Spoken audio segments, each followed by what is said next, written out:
The kitchen smelled of pumpkin spice and stale resentment. Lily held up the witch costume, her smile bright.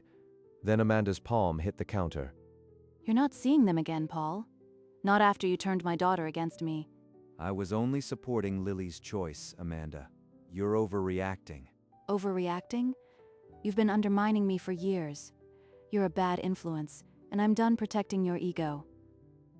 Amanda snatched the witch costume from Lily's hands before Paul could reply. Lily's green eyes welled up. Stephen stood frozen by the fridge, his knuckles white on a coffee mug. Amanda, please. Think about what you're doing to the children. I'm thinking about them. Get out of my house, Paul, now. The door slammed with a force that rattled the decorative pumpkins on the porch. Paul stood on the doorstep, a cold wind slipping through his thin jacket. For the first Sunday in 8 years, no small arms wrapped around his neck. But it hadn't always been that way. For 8 years, every Sunday morning had a sacred rhythm. Grandpa, last one to the swings is a rotten egg! Slow down, Benjamin.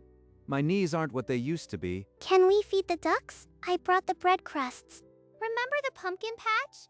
Ben picked one bigger than him and you carried it all the way. That was a 2 ibuprofen pumpkin, but your smile made it worth it. They'd end every Sunday on Paul's couch, Sophie curled under his arm, a picture book spread across his lap. Grandpa, why does the bunny always wear a jacket? Because he's a very sensible bunny, Sophie. Just like you. Those Sundays were the heartbeat of Paul's week. Now the park bench sat empty, the tire swing motionless in the cold October wind. Inside the house, Amanda's fury still crackled. She pointed at the 3 children, her voice dropping to a frozen whisper. Your grandfather is not welcome here anymore. If he calls, you do not answer. Do I make myself clear? Lily's chin trembled, but she didn't cry. Ben stared at his shoes. Sophie just hugged her bunny tighter. Stephen stood in the doorway, his face unreadable. He looked at his children, then turned away without a word. That night, Paul sat in his armchair, the wooden truck Ben had carved him pressed into his palm. The phone didn't ring. He tried Stephen's number 3 times. Each attempt sent him straight to voicemail. Stephen's silence was a second, quieter door slamming shut. Maybe I should just apologize. For what? For loving them too loudly? A week passed, then 2. The calendar on Paul's wall still said Sunday Park in faded ink, but the red X marks had stopped. He drove past the playground once. The swings were full, but none of the laughing faces belonged to him. The silence was no longer a punishment, it was a verdict. On Halloween, Paul left a bag of candy on their doorstep. The next morning, it was back on his own porch, unopened, with a note taped to it. Stop. He mailed Lily a birthday letter recalling the sunflowers they'd planted. It came back 2 weeks later, stamped return to sender in cold black ink. At Christmas, he dialed Stephen's number and let it ring until voicemail picked up. He hung up without speaking, then sat in the dark for an hour. The calendar on the wall turned from December to March, the Sundays no longer even marked. Time became a flat, featureless expanse. He pulled out the old photo album and found Ben at a Little League game, dirt flying, grin electric. His thumb traced the frozen face. Spring came with no Easter eggs. Summer burned away without a single pool day call. The calendar pages stacked up like dead leaves. 18 months after the door slammed, Paul had stopped waiting. His hope had calcified into a quiet, daily acceptance of absence. He considered reaching out to a lawyer, but Stephen's silence told him the battle was already lost. Any action would only deepen the wound. Maybe this is what she wanted all along. For me to just fade away. The silence wasn't just a punishment anymore. It had become the whole of his life, and Paul Mercer had stopped fighting it. The phone rang twice before Paul noticed. He glanced at the caller ID. Stephen's name glowed like a ghost from a tomb. Stephen? Is everything all right? No, Dad. Nothing's all right. I'm filing for divorce. I just couldn't do it anymore. Paul's breath caught. After 18 months of silence, this was not the news he had braced for. And Amanda is already making plans. She wants to take the kids to Ohio, near her sister. Ohio. 4 states away. Paul felt the air leave the room. This wasn't just estrangement, it was a permanent severing. Stephen, you can't let her. I haven't held those children in over a year. If she moves, I'll never see them again. I don't have the strength to fight, Dad. She's been planning this for months, and I'm just empty. Paul stared at his son's hollowed-out face on the screen. The boy he'd raised was now a man crushed under a weight he couldn't name. And then something shifted in Paul's chest. Not hope exactly, something harder, a refusal to let the silence have the final word. In a dusty attic, Diane Kessler's paralegals sifted through 14 years of marriage, box by box. One crate marked wedding papers yielded the usual detritus, invitations, menus, a pressed corsage, and a thick navy blue binder nobody remembered. Diane pulled out the binder, its heft immediately unusual. She turned it over and saw the notary's seal on the flap. What's this? It's been notarized. Did you know about this? I signed a lot of things at the wedding. Stephen's father was always doing some kind of paperwork. The header read, Child Welfare Contingency Agreement. The words sat there like a foreign language, dense with legal intent. Diane flipped through the pages, her eyes narrowing. The language was precise, surgical, built by someone who understood worst-case scenarios. At the bottom, 2 signatures, Amanda Mercer and Stephen Mercer, stamped and sealed with a notary from 12 years ago. Amanda grabbed the binder, scanning the fine print. A cold dread crept up her spine as she read the conditions. In her hand was a weapon she had never known existed, and it threatened everything she'd built. The next morning, Amanda didn't call. She drove straight to Stephen's temporary rental, Diane Kessler and the navy blue binder in tow. Did you know about this? Your father drafted a legal noose around our marriage and you signed it like a sheep. It was a wedding gift, Amanda. He asks us to sign it for the children's security. I never thought it would actually matter. It matters now. It says he can take custody if certain conditions are met. Conditions you conveniently forgot to mention. She flipped to the clause, pointing with a shaking finger. Stephen scanned the fine print he'd overlooked for 12 years. You let me cut him off, knowing this thing was buried. You set me up to lose the kids in court. I forgot about it, I swear. But maybe this is a sign. Maybe the kids need him more than your pride. Don't you dare, Diane. I want this petition to strike. File whatever motion you need. We can argue it's ambiguous or outdated, but the notarization makes it strong. This won't be easy. Amanda stared at her signature, looping and careless from 12 years ago, and realized the quiet old man she'd dismissed had just checkmated her. The call came on a Wednesday. Paul answered, heard the strained voice of Stephen's lawyer, and felt the ground shift.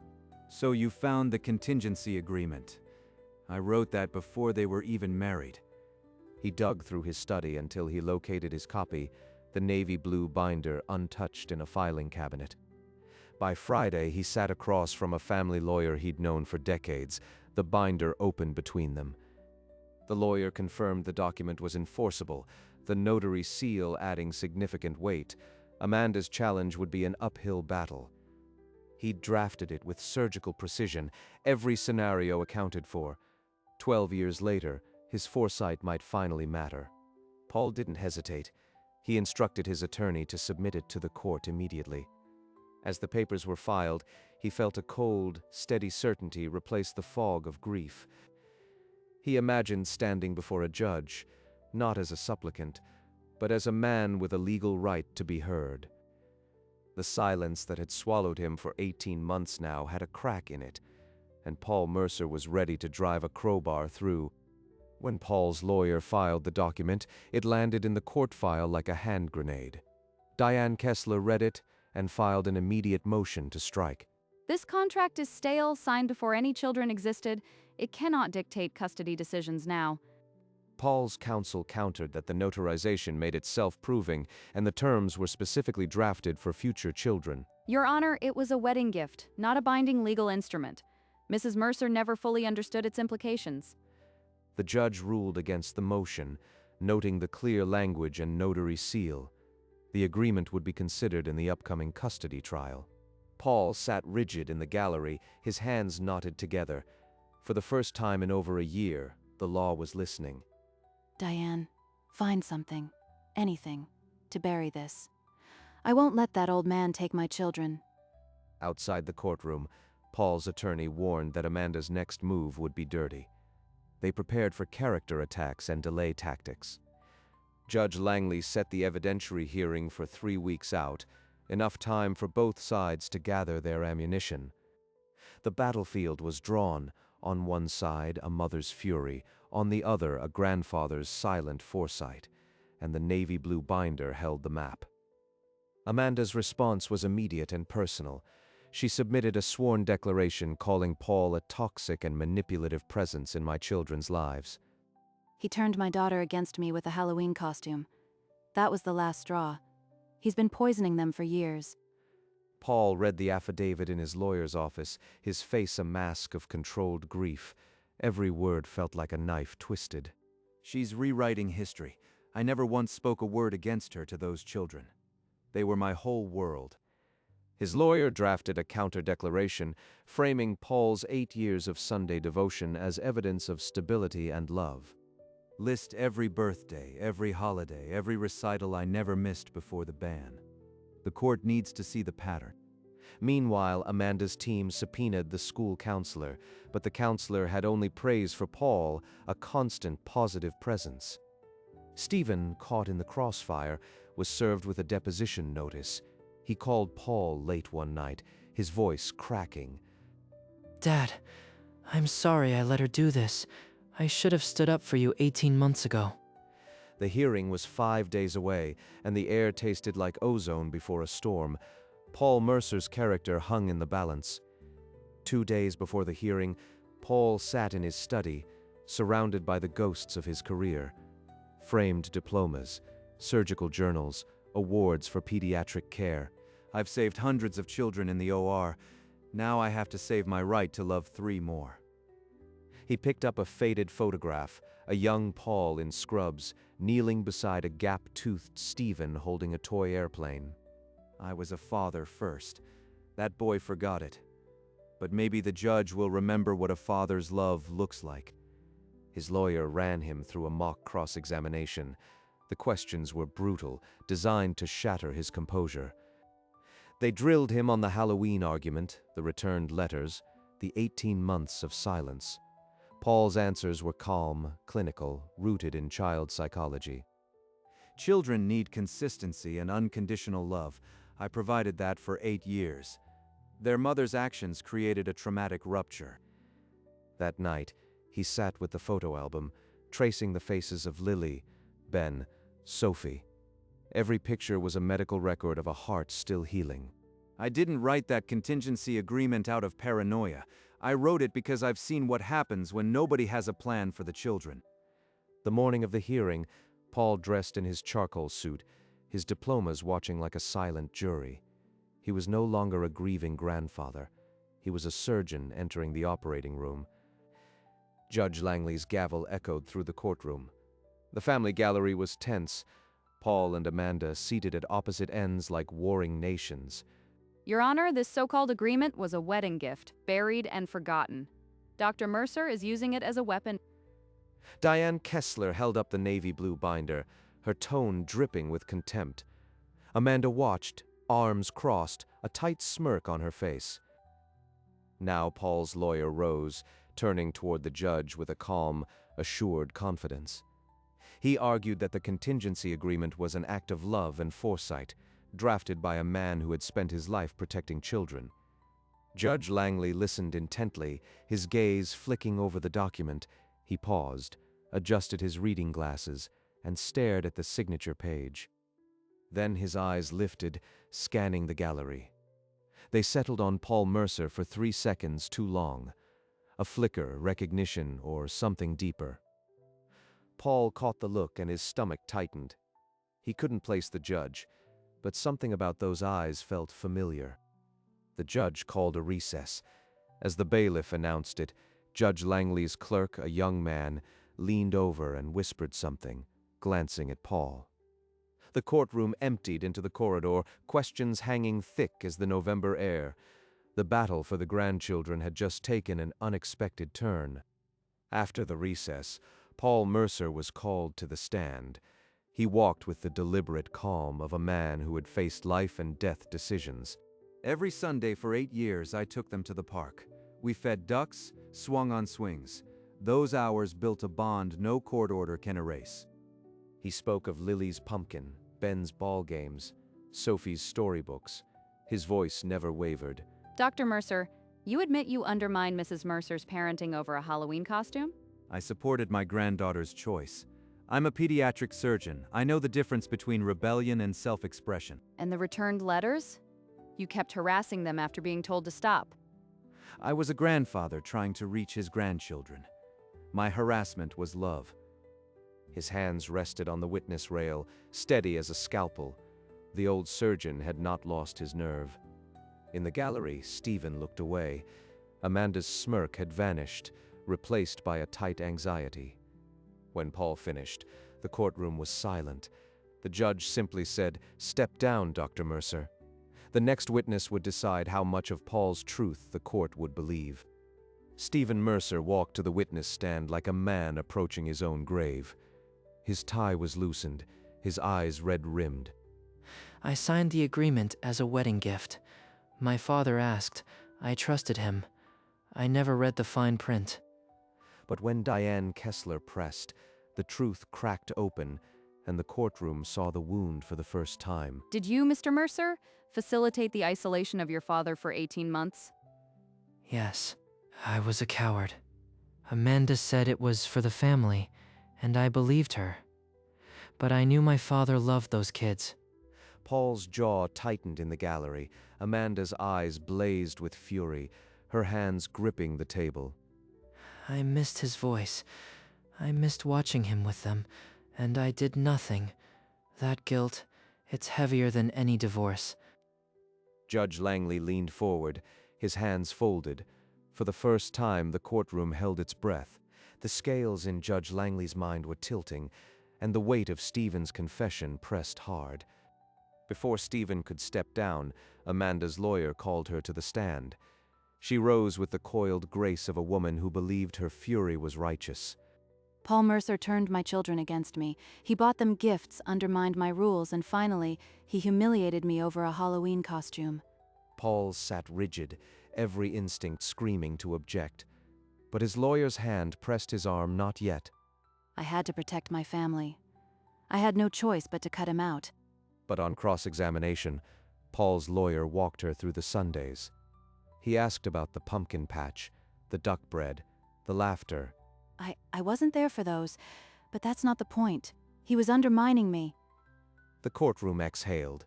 That crack in her voice was not grief. It was the sound of a narrative losing its footing. Judge Langley removed his glasses and rubbed his eyes. We'll take a brief recess before I hear the final arguments. In the corridor, Paul's lawyer grabbed his arm. We have the agreement. If we push for full guardianship now, it'll burn any bridge with Stephen. Then let it burn. I didn't write that contract to win Stephen back. I wrote it to save Lily, Ben, and Sophie. The courtroom settled as Judge Langley returned. He looked older, heavier, as if Stephen's confession had settled in his bones.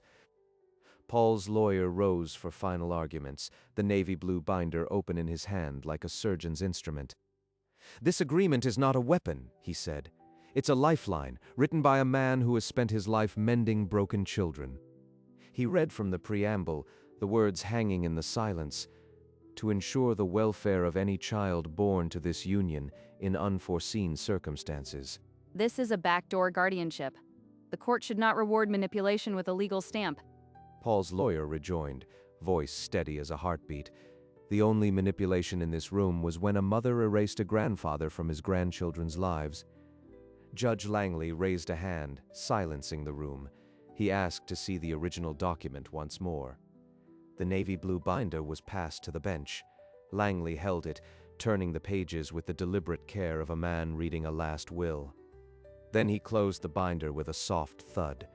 "Court is adjourned. I will issue a written ruling tomorrow morning."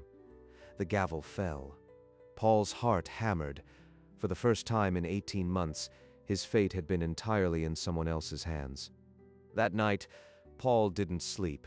He sat at his kitchen table, a single lamp burning, the silence filled with what-ifs. If the judge rules against us, I'll have to accept it, but I won't accept forgetting them. Across town, Amanda paced her half-packed living room. The boxes she'd labeled Ohio now felt like coffins. He's just an old man.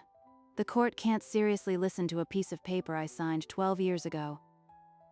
Stephen sat in his dark office, a framed photo of the kids on his desk. He'd never felt more alone. I let them both down. Maybe tomorrow, someone finally pays for that. In his chambers, Judge Langley wrote by hand. The law was precise, but children were not equations. A child welfare contingency agreement. Never thought I'd see one. But Dr. Mercer always did have remarkable foresight. At 7 a.m., Paul buttoned his charcoal suit. The navy blue binder sat on the table like a silent prayer. The courthouse steps were slick with morning rain. Paul paused at the base, looking up. The next hour would rewrite everything. The courtroom filled like a lung holding its breath. Paul took his seat in the gallery, Amanda rigid across the aisle, Stephen beside her. I have examined the child welfare contingency agreement. This document is clear, notarized, and drafted with remarkable foresight. The clause regarding sustained marital conflict has been triggered. The 18 months of estrangement constitute a failure of the parental unit to provide familial access. Therefore, Dr. Paul Mercer is hereby named in the parenting plan with immediate enforceable visitation rights. Furthermore, the petitioner's request to relocate the minor children out of state is denied.